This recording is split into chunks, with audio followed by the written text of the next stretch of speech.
Welcome to Audio Tales AI, your destination for captivating stories.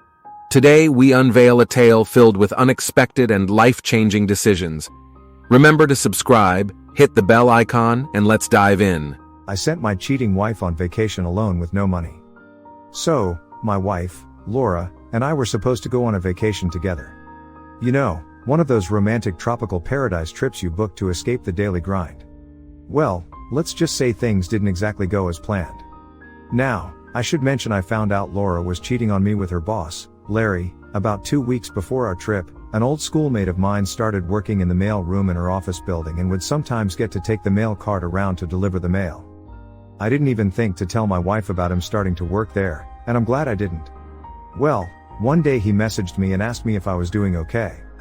I thought it was a bit odd at first, but I replied letting him know that I was good and asked how he was doing. He said fine, but then went on to tell me that he was there for me if I ever needed anything.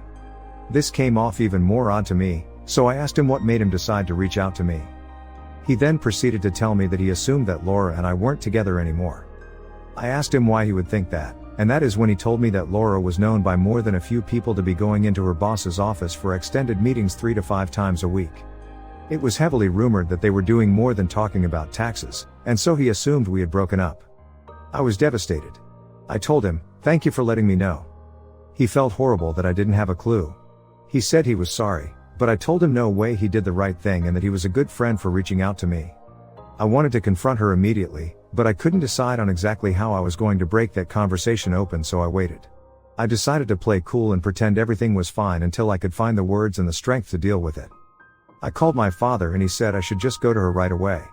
But my plea with him is that I was suffering badly and that she needed to suffer. He urged me not to go to a dark place, but the more he urged me, the further into the darkness I went. Sorry, Dad. That is when I knew I had to make her suffer as I was suffering. So, I thought about how I could leave her abruptly so she didn't see it coming, but it would take more than a day to pack up and leave my home of 4 years. And then it hit me. Send her on vacation alone and stay home and pack. I worked out all the details and then waited patiently, so the day of our vacation arrives, and we head to the airport. I insisted on carrying both of our carry-on bags, including the one with her purse and all her money. She didn't think much of it. I mean, I was just being a helpful husband. When it was time to board the plane, I let her go ahead of me. Just as she was about to enter the final gate, I stopped and told her I had to call my mom. I needed to give her some last-minute instructions for taking care of our cats while we were away.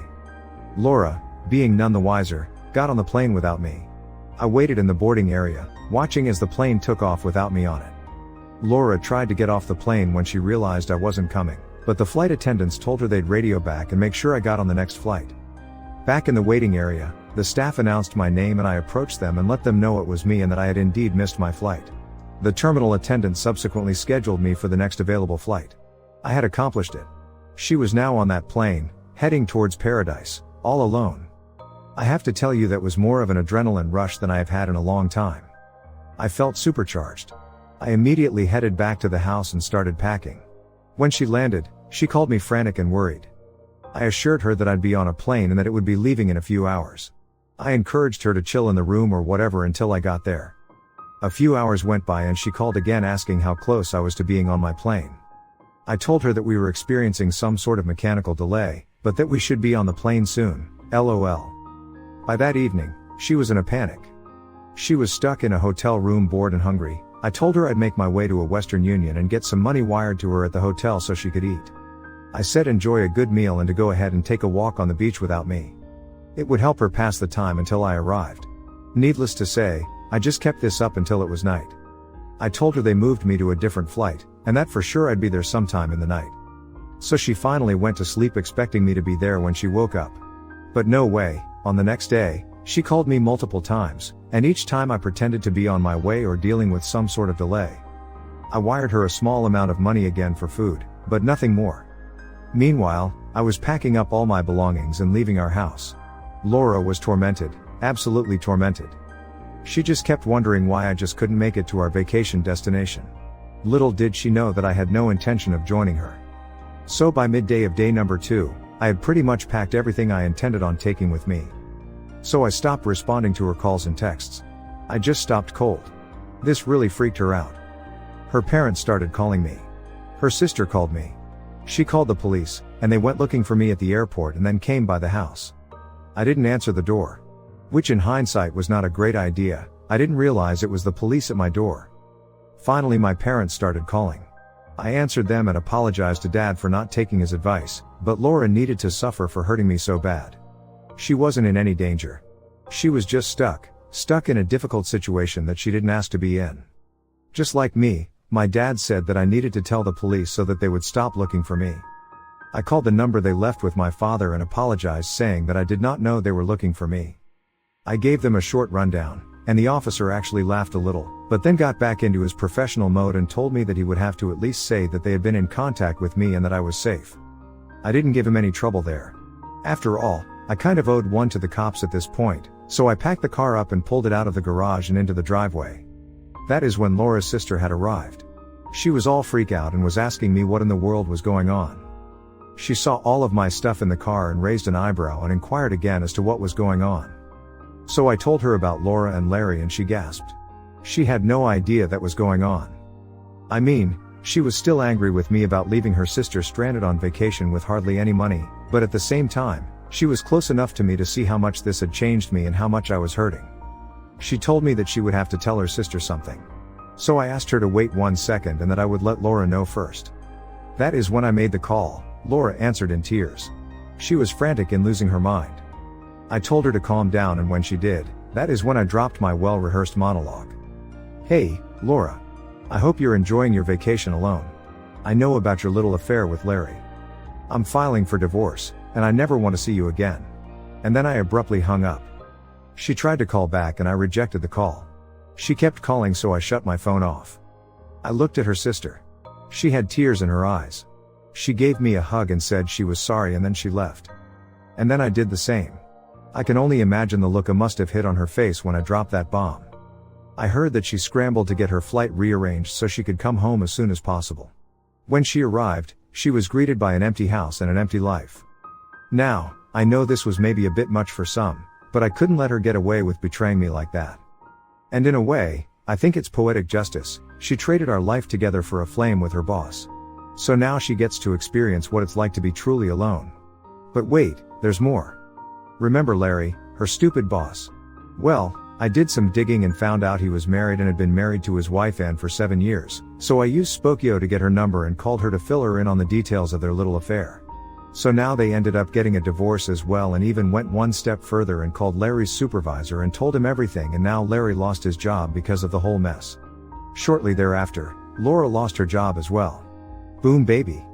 Finally, the work was done and I could now move on to rebuilding my life. So as the dust settled and Laura's life began to crumble around her, I got an unexpected call from Ann.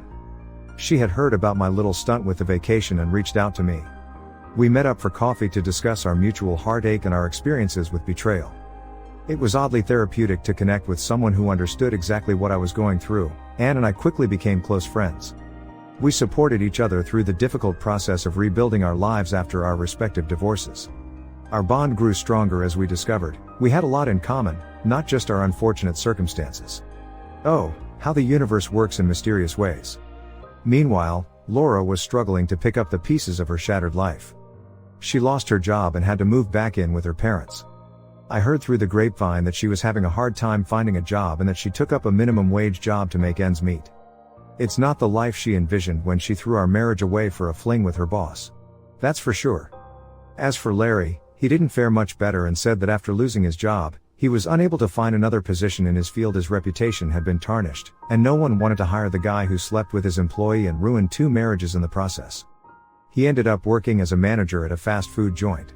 A far cry from the high-powered career he once had. I'm sure they will both end up with good jobs eventually once their past is far enough behind them. Ann and I continued to grow closer. And eventually, our friendship blossomed into something more. It was surprising considering the circumstances that brought us together, but it felt natural and right. We were both cautious, having been burned before, but it seemed like fate had brought us together for a reason. She was highly empathic like me and a natural giver. Imagine that, 2 givers in a relationship. Who has ever heard of such a thing? LOL. In a strange twist of irony, Ann and I then decided to take a vacation together, just the 2 of us. We chose a completely different destination, of course, and made sure to triple check that we both boarded the plane this time. I even teased that I had to use the bathroom before the plane took off. I pretended to start to get up and Anne grasped my hand tightly and wouldn't let me leave my seat. Though that was all meant to be funny, it was also highly indicative of what was really going on between us. Anne didn't want me to go ever.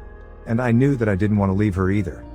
It was during that trip that we realized we were truly in love and ready to start a new chapter in our lives together. Fast forward to today, and Anne and I are happily married. We've built a beautiful life together, and we're grateful every day for the second chance we were given. As for Laura and Larry, I don't know much about their lives now, nor do I care to. They made their choices, and they have to live with the consequences. The lesson to take away from my story is that life occasionally presents unexpected challenges, requiring us to adjust and continue our journey. The trail and heartache may seem insurmountable. But with time, support, and a little bit of well-timed revenge, you can find happiness again. And who knows?